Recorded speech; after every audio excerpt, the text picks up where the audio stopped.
네, 우리가 살아가면서 개인적으로나 가정, 기업, 국가적으로 참 많은 어려움들이 있습니다.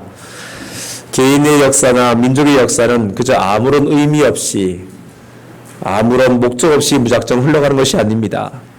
마라톤 선수가 긴 41.195km를 달립니다. 그 출발점에서 시작해서 달려서 마지막 골인 지점까지 달려오는 그 여정은 결코 아무렇게나 달리지 않습니다. 자신이 가야 할 그 골대를 바라보고 계속 달리는 것이죠. 마찬가지로 우리의 역사도 끝을 향해서 달려가고 있는 것입니다. 우리는 그 끝을 하나님의 나라의 완성이라고 부릅니다. 세상에 처음 하나님께서 창조하실 때부터 이미 세상은 마지막을 향해서 달려가고 있는 것입니다. 예수님께서 이 세상에 오셔서 첫 번째 외치신 말씀이 회개하라 천국이 가까웠느니라 라는 말씀입니다. 그것은 예수님께서 이 세상에 오심으로 천국, 하나님의 나라, 하나님의 통치가 이미 이루어졌다는 것입니다. 그리고 그 완성은 이제 영원한 하나님 나라, 천국이 될 것입니다. 우리가 앞으로 가야 할 곳, 또 하나님 나라가 이곳에 임하여질 곳, 그것이 바로 영원한 나라죠. 이 위대한 하나님의 구원의 역사 속에 오늘 우리는 대한민국이라는 이 나라에 태어났고 이 나라에 발을 딛고 살고 있고 또 우리는 신앙 공동체인 이 병정광명교회에서 함께 예배를 드리고 있습니다. 요즘 사회를 보면서 참 큰 고민이 생기고 있습니다. 우리가 여러분도 잘 알듯이 지금 국가적으로 참 어려운 시기를 보내고 있죠. 일본의 그 과거사 사죄를 우리가 요구를 했었는데도 불구하고 그들은 거절했습니다. 그리고 그것으로 인해서 경제 보복이 일어나고 참 많은 일들이 지금 벌어지고 있습니다. 국가적으로 큰 혼란이 지금 야기되고 있죠. 전 국민적으로 이 노재팬, 노아벤 이렇게 외치면서 안 먹기 운동, 안 사기 운동, 안 가기 운동 이런 운동을 펼치고 있습니다. 또 반대로 일부 극우 보수단체에서는 친일을 해야 된다. 친일본과 친하게 지내야 된다라고 외치면서 오히려 대통령이 하야해야 한다고 또 규탄하고 있습니다.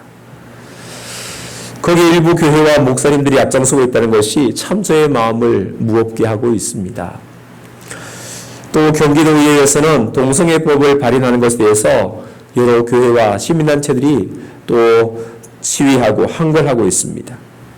매일 카톡 이 단체방에 또 여러 지인들의 내용들에 이런 내용들이 계속해서 문자로 오는 것입니다. 참 머리가 어지러울 정도입니다. 무엇이 하나님의 뜻이고 무엇이 기독교인으로서 목사로서 살아야 할 것인가 라는 그 방향성을 묻지 않을 수가 없습니다. 특별히 양쪽으로 대립된 이 관계 속에서 그 광화문 광장에 한쪽은 촛불 집회 쪽에 한쪽은 또 보수단체에서 이렇게 집회를 하고 있는 그 인파들 속에 나는 또한 그 어디에 속해야 하는가라는 생각도 해봅니다. 행동하는 신앙, 선한 영향력, 세상을 변화시키는 복음, 예언자적 삶, 이 모든 말들 앞에 나는 어떠한가를 묻게 됩니다. 예수님께서 승천하시고 초대교회에 많은 핍박이 있었습니다.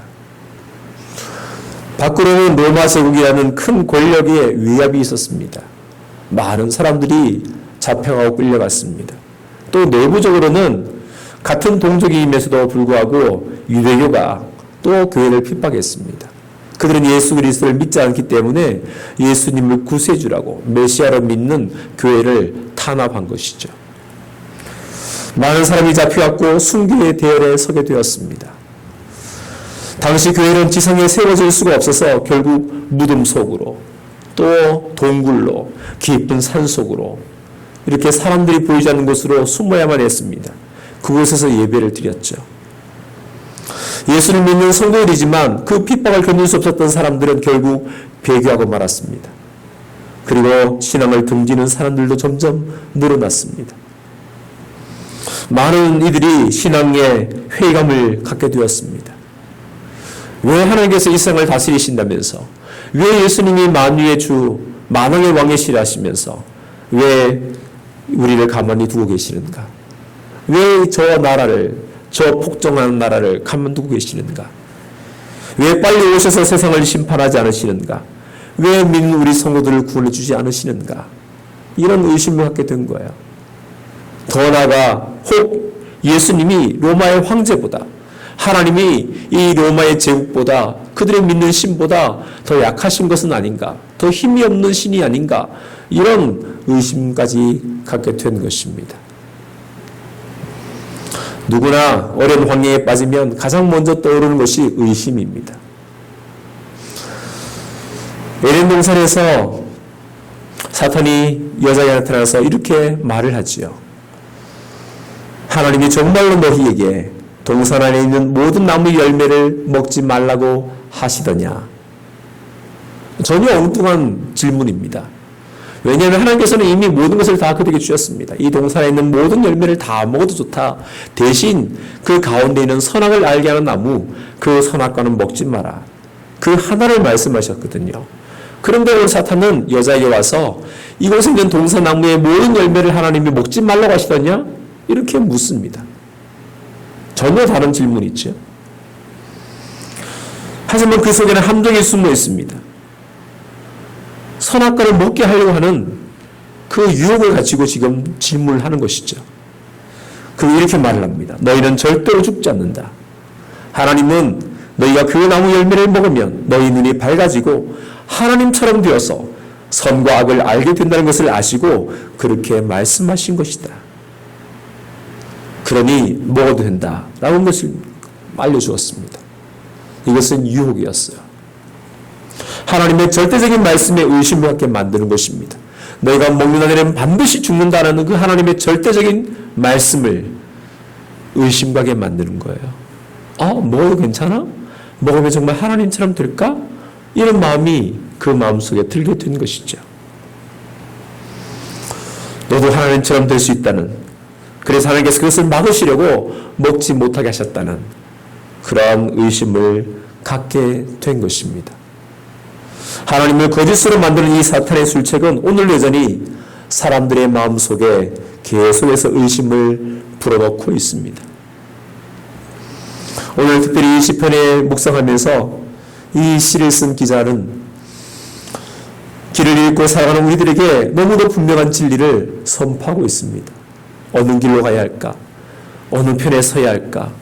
이렇게 고민하는 우리들에게 아주 분명한 진리를 말씀합니다. 특별히 이 말씀은 우리에게 위대하신 하나님께 초점을 맞추고 있습니다.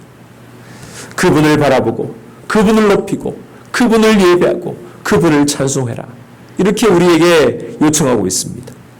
열쇠는 바로 여기에 있어요. 동서남북 바라보는 거기에 있지 않고 하나님께 있다는 것입니다. 그 주님을 바라보라고 오늘 요청하고 있습니다. 이 말씀 속에서 우리에게 주시는 하나님은 어떤 분이십니까? 오늘 이렇게 말씀합니다.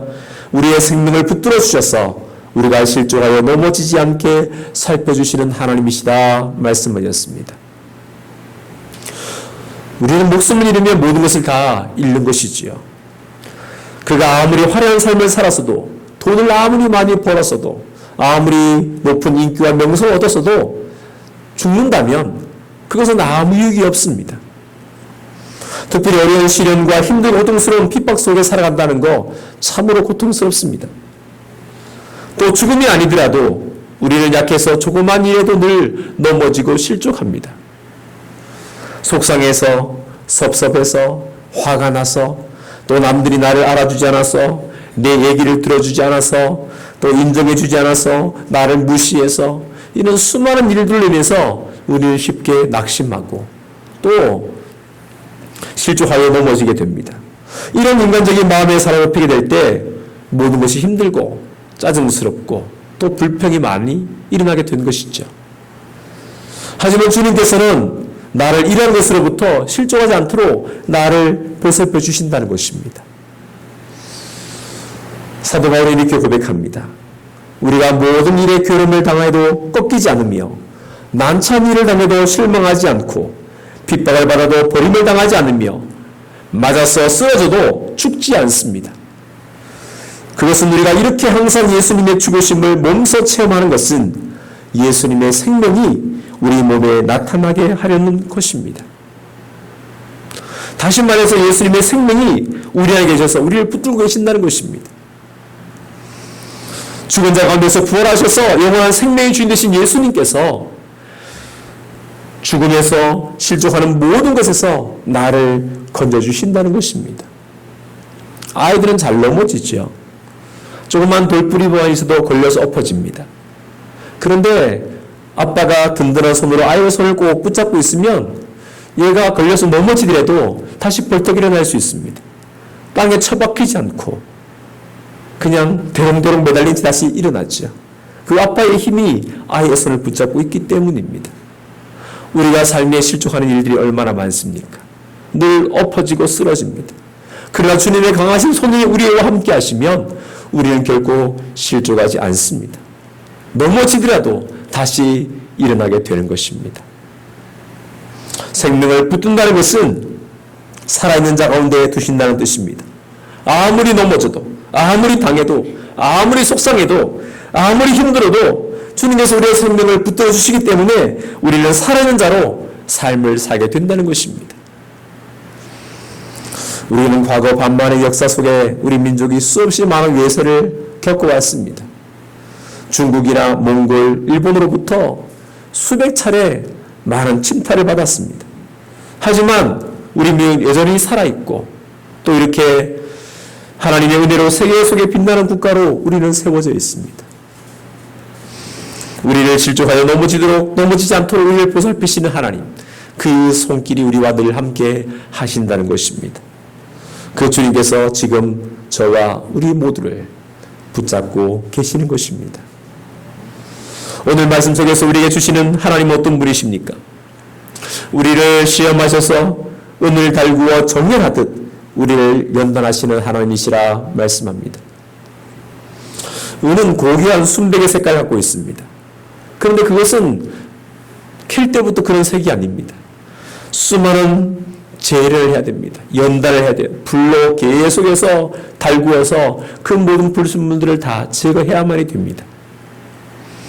우리의 삶 속에 어렵고 힘든 시험들이 있다는 것은 우리를 지금 달구어셔서 정결하게 하는 은처럼 깨끗하고 거룩한 하나님 백성으로 만들어 가시는 과정입니다.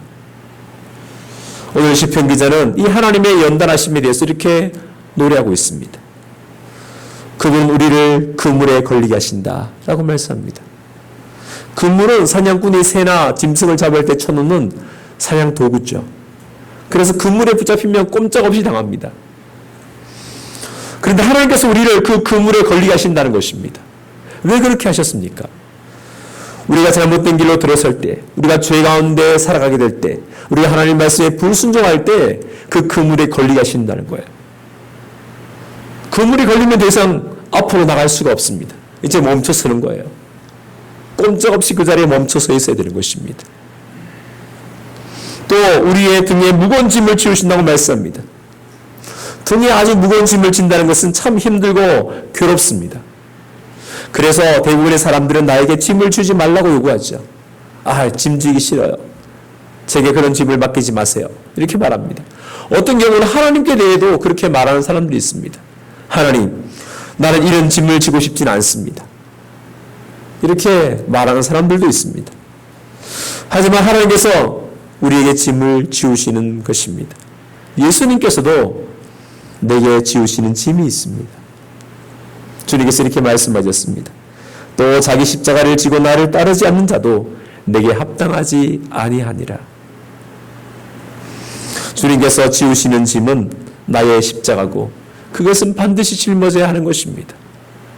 그것이 힘들고 고통스러워도 져야만 하는 것입니다. 왜냐하면 그것을 지고 따를 때만이 주님의 길을 함께 할 수 있기 때문입니다. 더 고통스러운 것은 사람들을 지켜서 우리의 머리를 짓밟게 하신다는 것입니다. 누군가가 내 머리를 발로 밟는다. 그거 얼마나 수치스럽고 또 치욕적인 일입니까? 우리는 참지 못할 것입니다. 그런데 하나님께서 사람들을 지켜서 우리의 머리를 짓밟게 하신다는 거예요. 우리의 자존심, 우리의 정체성, 우리의 감정, 우리의 인격, 그 모든 것들을 다 그냥 뭉개버리신다는 것입니다. 언제 그렇게 하시겠습니까?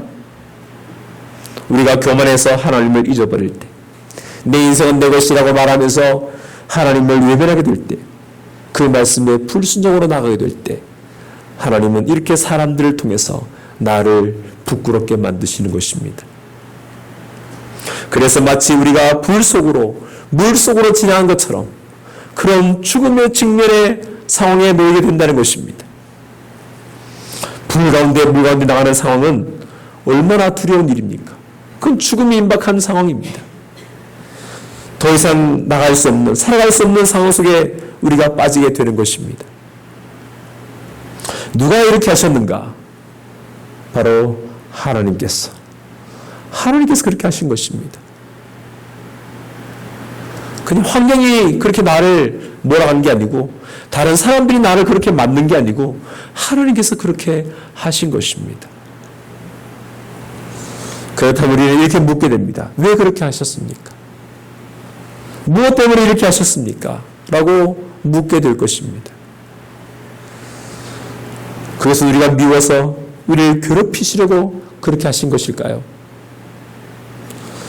이미 성경은 그 답을 우리에게 말씀하고 있습니다. 앞에서도 이미 언급했듯이 우리를 시험하셔서 은혜를 달구어 정죄하듯 우리를 연단하시기 때문입니다. 우리의 더럽고 추한 모든 죄를 씻으시려고 우리의 잘못된 습성, 잘못된 태도, 잘못된 생각, 잘못된 행동들을 고치시려고, 그래서 거룩한 주님의 백성으로 삼으시려고 우리의 이러한 연단들을 하신다는 것입니다. 미국의 대부흥운동을 일으켰던 찰스 핀이라는 사람이 있습니다. 그는 26세에 법학을 공부했습니다. 그 머리도 좋고 건강했고 그의 가정도 부유했습니다. 그래서 많은 사람들이 그를 보고 야, 장래가 촉망된다, 훌륭한 법조인이 나겠구나, 이렇게 기대했던 사람입니다. 그런데 그 청년이 영적 체험을 했습니다. 하나님의 은혜를 알았어요. 주님의 십자가의 사랑이 무엇인지를 경험했습니다. 그리고 자기의 죄악과 그 더러움을 깊이 알게 되었습니다. 스스로 얼마나 무서운 죄인인지 그를 깨닫게 되었습니다. 그리고 그는 가는 길을 멈춰섰어요. 그리고는 그는 세계에 영향력을 주는 영적 부흥 전도사가 됩니다. 그는 잘 나가는 법전이 될 수 있지만 자신의 죄가 얼마나 무서운지, 얼마나 더러운 죄인인지, 얼마나 심각한지를 깨닫게 되었다는 것입니다. 그리고 그 걸음을 멈추고 이제는 복음을 전하는 자로서 삶을 살게 된 것입니다. 하나님께서 이렇게 우리에게 여러 가지 연단, 많은 아픔들, 이런 것들을 통해서 우리에게 뭘 하시길 원하시는 것일까요? 하나님의 목적이 무엇입니까? 하나님의 뜻이 어디에 있습니까? 오늘 말씀에 마침내 우리를 건지셔서 모든 것이 풍성한 것으로 이끌어주시는 하나님이시라고 말씀합니다. 마침내 우리를 건지셔서 수많은 압제, 고통, 굶주림, 절박함, 이런 많은 고통으로부터 우리를 자유롭게 해주신다는 것입니다. 그래서 마침내 그들에게 모든 지옥의 자리를 떨쳐버리고 하나님께서 예배해 놓으신 모든 것이 풍성한 것으로 인도하신다 말씀하셨습니다. 하나님께서 우리에게 주시는 자유, 마음껏 먹고 무엇인지 누릴 수 있는 그 자유로 우리를 인도하신다 말씀합니다. 하나님께서 우리를 구속하기를 원하지 않으십니다. 우리가 마음껏 자유롭고 하나님을 예배하고 주님 안에서 풍성한 삶을 살고 우리의 삶이 날마다 기쁨과 감사로 충만하기를 원하시는 것입니다. 그 은혜 가운데 하나님께 고백하고 그 은혜로 하나님 앞에 충성하고 그 은혜로 하나님 앞에 헌신하고 그 기쁨으로 주님을 위해서 자신의 삶을 드리기를 주님은 원하시는 것입니다. 하나님께서 그들을 위해 예배 놓으신 그 풍성한 땅, 약속의 땅으로 그들을 인도하신다 말씀하셨습니다. 우리가 이스라엘 민족의 역사를 잘 알고 있지 않습니까? 그들이 애굽의 종으로 있었을 때 하나님은 그들을 구원하셨습니다. 그리고 팔레스타인의 여러 주변 나라로부터 그들을 보호하셨습니다. 아시리아와 바벨론, 페르시아, 헬라, 로마 제국에 이르기까지 수많은 나라들이 세계를 다스렸습니다. 그 시대가 다 지나서 그들은 나라를 잃었고 2000년 가까이 떠돌아다녔습니다. 나라 없이. 그러나 1948년에 그들은 다시 독립을 합니다. 그리고 지금 이스라엘 땅이라는 그곳에 그들은 다시 모여서 국가를 이루고 살고 있습니다. 우리 민족도 마찬가지입니다. 우리 민족도 여진족, 거란, 몽골, 말갈, 당나라, 청나라, 왜구들까지 얼마나 많은 나라들이 우리나라에 침입했습니까? 그럼에도 불구하고 오히려 그들 중에 역사의 뒤안길로 사라진 나라들이 많습니다. 하지만 우리는 여전히 이곳에 살아있고 오히려 그 어떤 나라보다 더 부강한 나라가 되었습니다. 이 모든 것이 우리를 건져주시고 모든 풍성한 것을 채워주시는 하나님의 은혜인 것입니다. 이런 민족을 살리신 구원의 은혜, 그 놀라운 능력을 찬송한 시인은 그 결론을 나에게로 향하고 있습니다. 나에게 초점을 맞추고 있는 거예요. 결국 나의 결단이 무엇인가 하는 것입니다. 내가 어떤 마음을 가지고 살아가는가가 중요합니다. 다른 사람 걱정하지 말고 나만 잘하면 돼. 이것이죠. 오늘 시편 기자는 이렇게 결단하고 있습니다. 내가 번제를 드리러 주님의 집으로 왔습니다. 이제 내가 주님께 소원제를 드립니다. 그런데 이 소원은 내가 고난받고 있을 때에 내 입술을 열어서 그 입으로 주님께 아뢰는 것입니다. 라고 고백합니다. 우리가 험난한 인생을 돌아 결국 다시 서게 되는 곳이 어디입니까? 바로 주님의 집 앞입니다.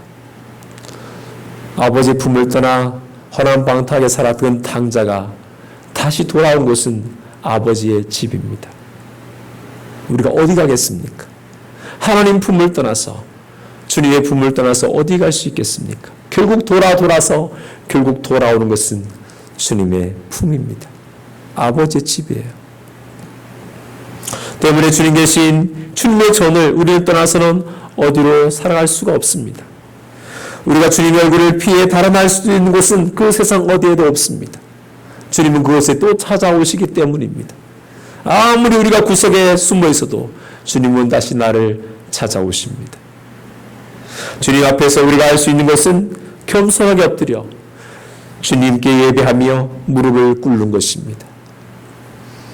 오늘 시편 기자는 그 성전에 나와서 환난날에 내가 주님께 소원한 것을 내가 드리겠습니다 고백합니다.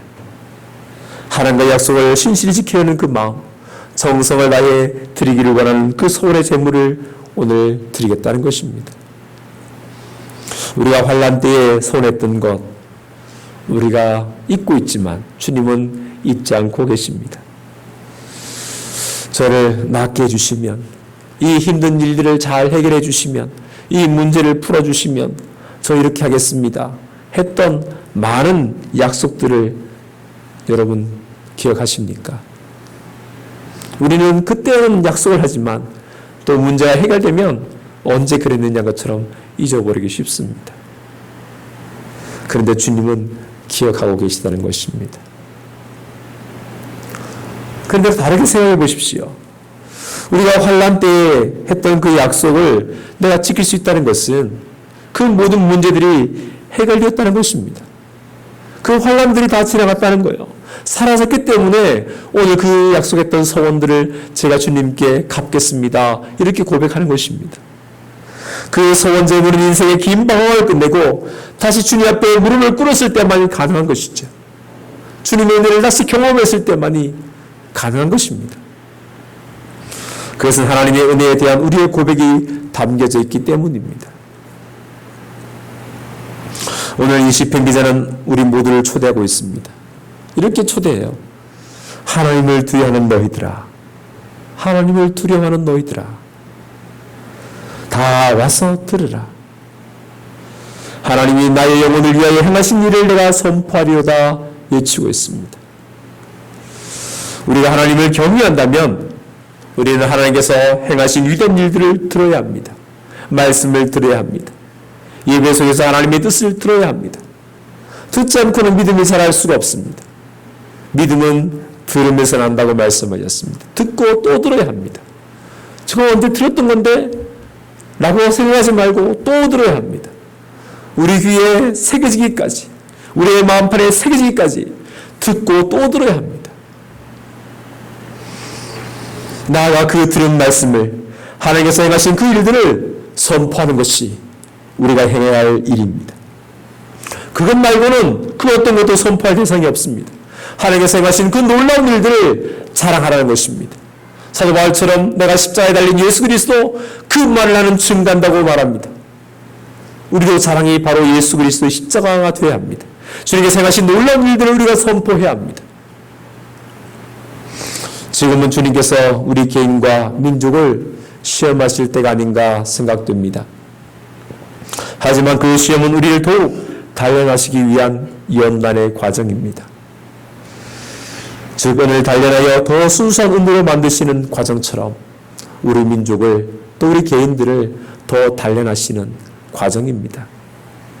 그 일들을 위해서 하나님께서는 우리를 그물에 걸리기도 하시고 또 어려운 짐을 지게도 하시고 사람들은 우리의 머리를 밟기도 하게 되는 이런 일도 당하게 됩니다. 참 고통스러운 일이지만 그럼에도 결국 우리를 구원하셔서 가장 아름다운 곳에 우리를 세워주십니다.